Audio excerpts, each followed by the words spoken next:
Welcome back to my channel. আজ আমার ইউটিউবে আজকে অদ্রিজা লেট একটা কবিতা বলে শোনাচ্ছে।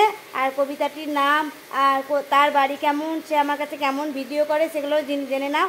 তুমি আমার কাছে ভিডিও করতে ভালোবাসো? হ্যাঁ। খুব ভালোবাসো? হ্যাঁ। আমার কাছে থাকতে ভালোবাসো? বেশ, তাহলে তুমি একটা আবৃত্তি করে শোনাও। আর আবৃত্তিটা কে শিখিয়েছে সেটাও তুমি বলে দাও। না বলো, আবৃত্তির নাম কি? আবৃত্তির নাম সারাদিন। হ্যাঁ, না বলো। সারাদিন ভালো লাগে নানা ছবি আঁকতে, খাতায় পাতায় যায় মন খানা রাখতে, বিচি বিচি ভাবনারা মনে আসে যখনই, জোরে বলো।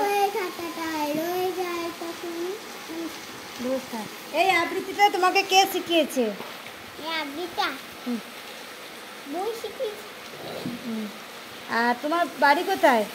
বাড়ি মুলা। আর তোমার বাড়িতে কে কে আছে? আমার বাড়িতে আমি, আমার বাবা আর আমার মা। আর তুমি কার কাছে সবসময় থাকো? মাম্পি মাসির কাছে। ইন্দিরা চট্টোপাধ্যায় নাকি মাম্পি মাসি মানে? হ্যাঁ। ঠিক আছে। তুমি নাচ জানো? হ্যাঁ। তুমি গান জানো? হ্যাঁ। ঠিক আছে, টাটা দিয়ে দাও, বাই বলে দাও। বাই।